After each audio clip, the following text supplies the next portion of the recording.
Hello ladies and gentlemen, this is Yoruus speaking and welcome to Play by Mail 6, turn 42. So, let's see what's cooking around this place. So, first of all, let's move the scout. I actually do want to see this side and I want to scoot away north here. That's the first line of business. Thank you very much for the good advice in here about the movement. Our warrior is healed up fully.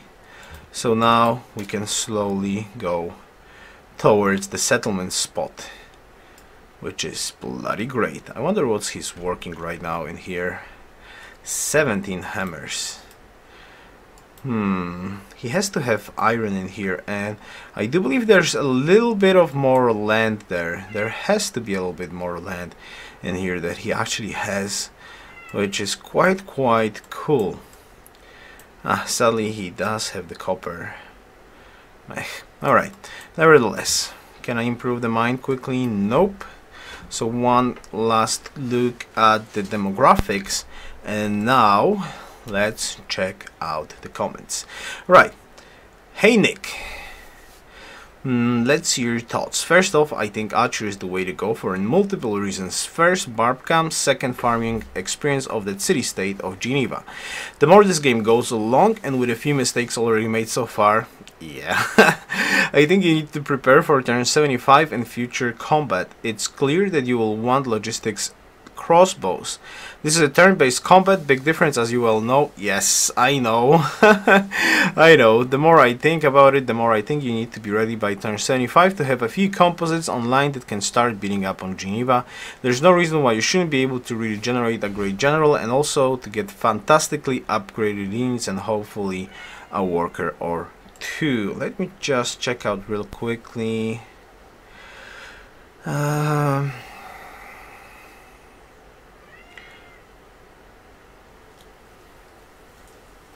Yeah, actually there's no rule that prohibits sort of experience farming among city-states.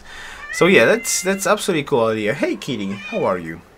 Secondly, you remain behind on scouting, but when your scout heads north, you may find a very nice fort city location along the river, which is under cloud. That could be important land. A city on a hill with a good resources will stop Byzantines from planting a forward city and give you two cities facing south as bulwark against aggression. Yeah, I kind of agree on that, though I highly doubt that Byzantine, this is a lake, so if he's, I don't know how big this lake is, if there's like a huge access on this side, but I don't think that Byzantine is going to try to go forward here. I think my borders here are going to be set up with Hamburg, but if we potentially could discover some amazingly good city spots somewhere around those lines, then obviously settling that will be a tremendously good idea. I agree with you, Nick.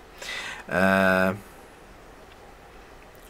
do I agree? Yes, I do agree. All of those ideas are cool. Farming experience is not against the rules in here, so farming experience on Geneva is an excellent idea, and I of course agree that if this scout gonna actually find a fourth excellent city spot, I would definitely go for fourth city tradition. There's no reason to gimp myself and not plant a fourth city as soon as I get the scouting information there.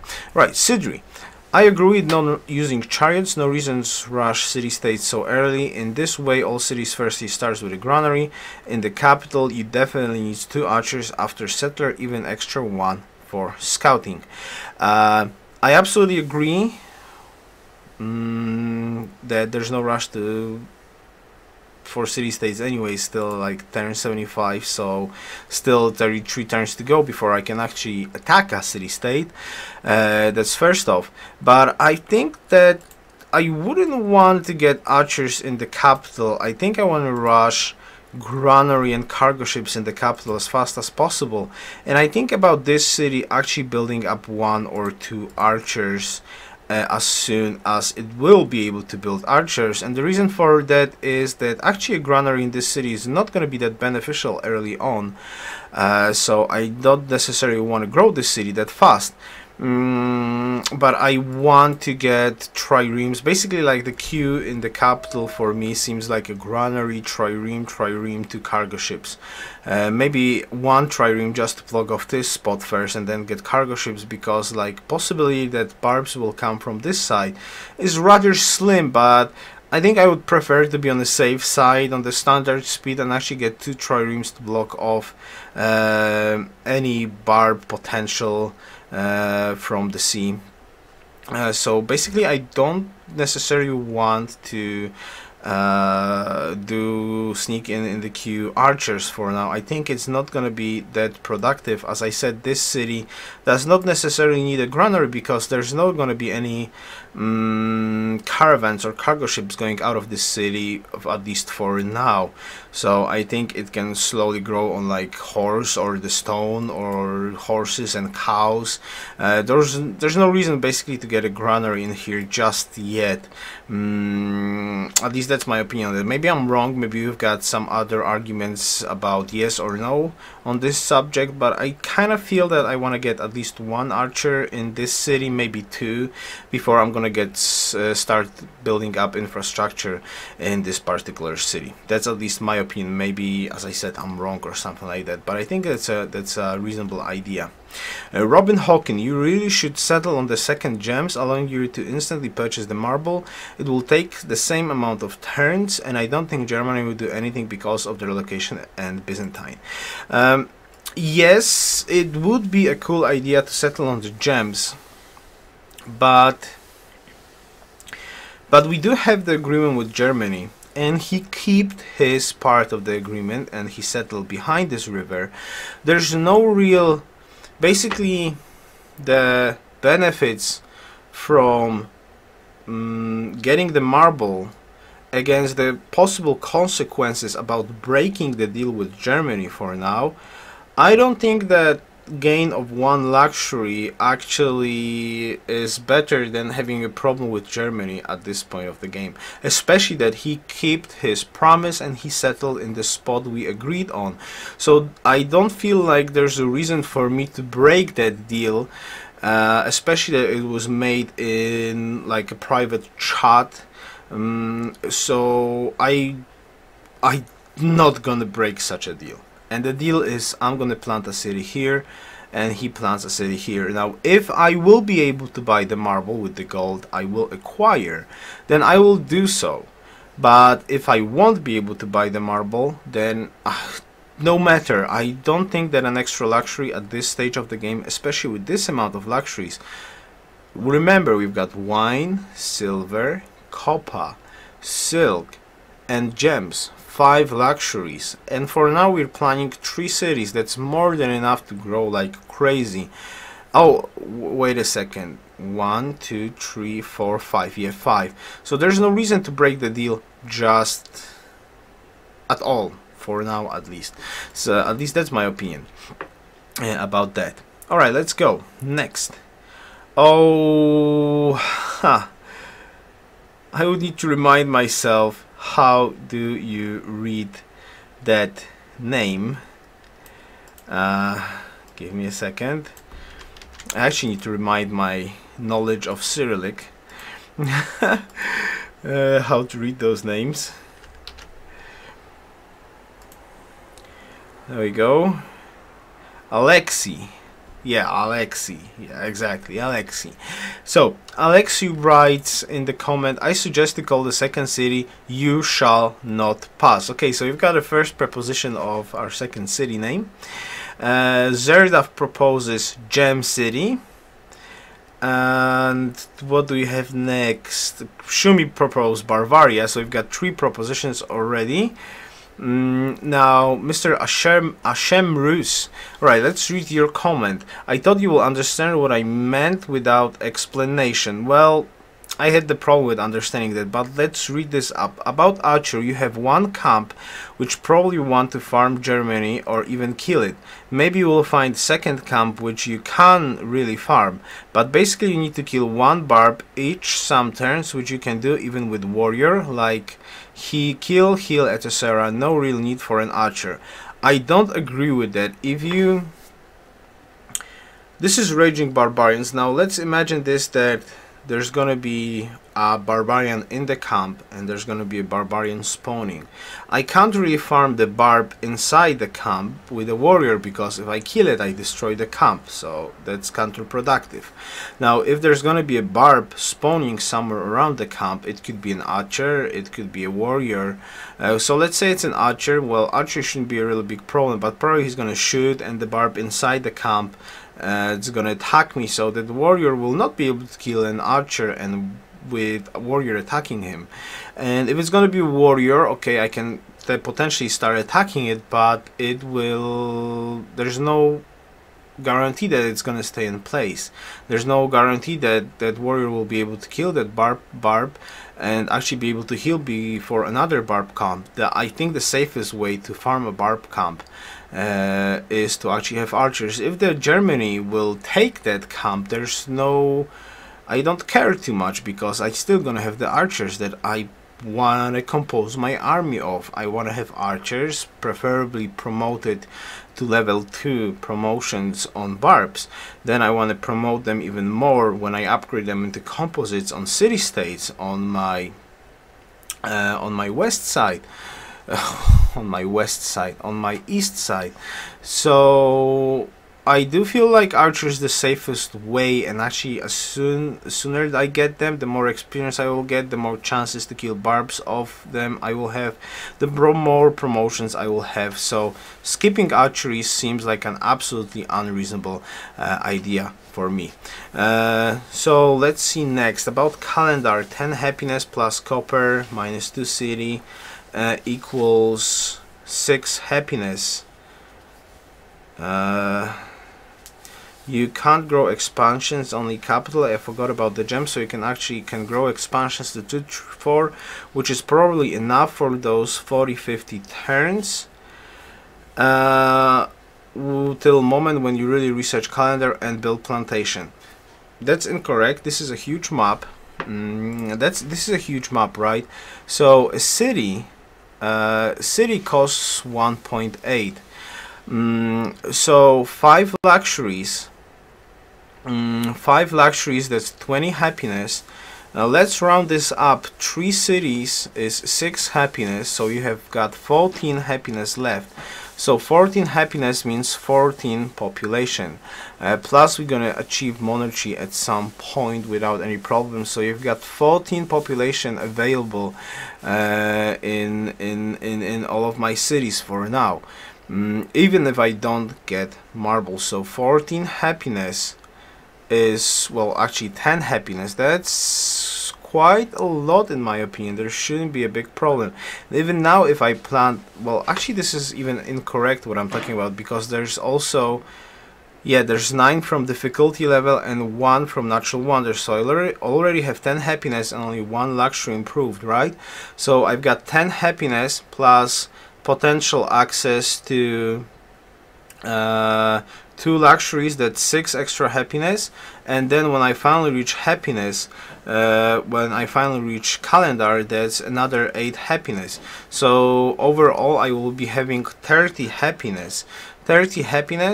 And I will have 3 cities, that's minus 6 on the city plans, so that's 24. So 24 means 24 population overall. So let's imagine, I don't know, 10 population in my capital and 7 population in my other cities. When monarchy is gonna kick in, obviously there's gonna be even 5 more happiness, and so on and so forth, before I will actually need to get happiness buildings. So I do believe that there's no reason to rush the calendar, because the growth is quite slow, and before the cities will actually grow beyond the happiness that I will have available before calendar, there's no real rush to get that. If I gonna get marble, there's even more happiness to do so. So I don't agree with upgrading the calendar, especially that, well, upgrading, getting the calendar for now, because, and masonry at the same point, because actually getting, okay, calendar is gonna give me 4 happiness instantly, right? But the problem with calendar and masonry right now, even if I get quarry right now, there's so much stuff that my worker needs to improve. Look at that. This worker has 5 turns to improve the silver. Then it's gonna have like 7 turns to improve the copper, most probably. So that's 12 turns. Then he needs to move all the way in here. Probably I'm gonna improve the horses all the way when I'm gonna go this way before I'm gonna start doing anything. So there's another 5 turns, so that's 17 turns. Maybe even quarry in the meantime if we're gonna get masonry.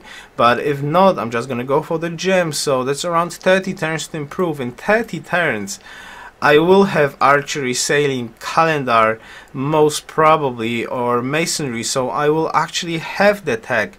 I will have the tech to improve calendar before I will actually have a worker available to work that calendar slot. Especially that I want to focus, as I said, on cargo ships as soon as possible. So my third city needs to start building a granary ASAP. In the meantime, my capital needs to build 2 triremes to defend against raging barbarian ships if they are somewhere, because I don't have the scouting information. There could be a possibility of another settler that I will need to build somewhere. So there's just no reason to get calendar or masonry at this point of the game, because I just will not have the worker to actually start improving that stuff, because I think my game plan right now is a little bit different. I want to have as much food as possible, and that means cargo ships, because my food alone in the capital is quite small. So before my capital is gonna grow to actually be able to work any decent amount of tiles, it's gonna take so much time to do so. So I don't agree on calendar or masonry being useful against archery, and as I said, like archery, archer is just so much better right now, at least in my opinion.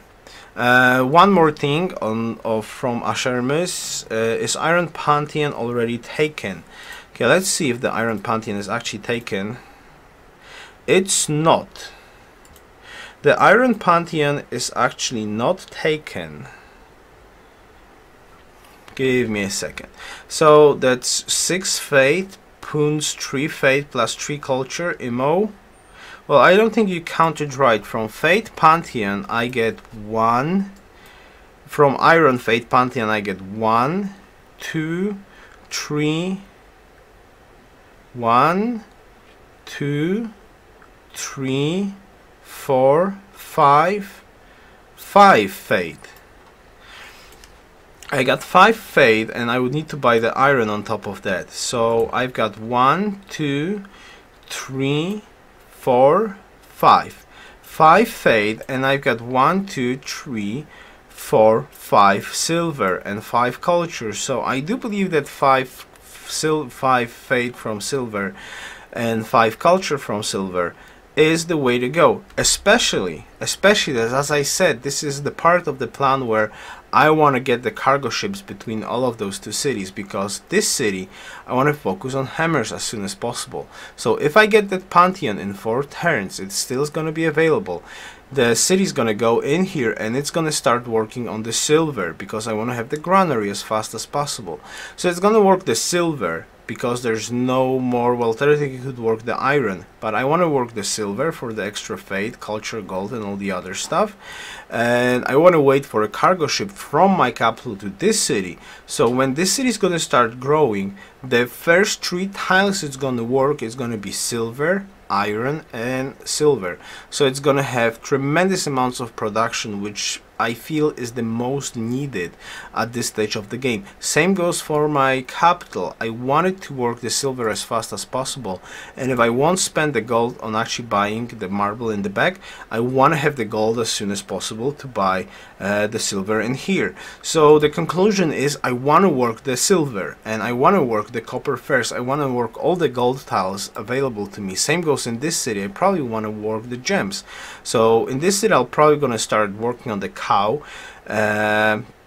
I'm going to improve the horses, and I'm going to go straight to gems to improve the gems, and then I'm going to work on horses and gems for max hammers on population 2.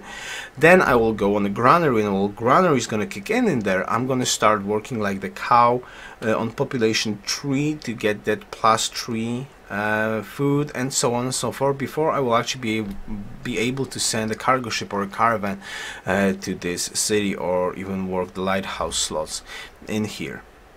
And your name for your proposition for the second name city is Silverado, or okay, the second city is Brillianto or Daimondo.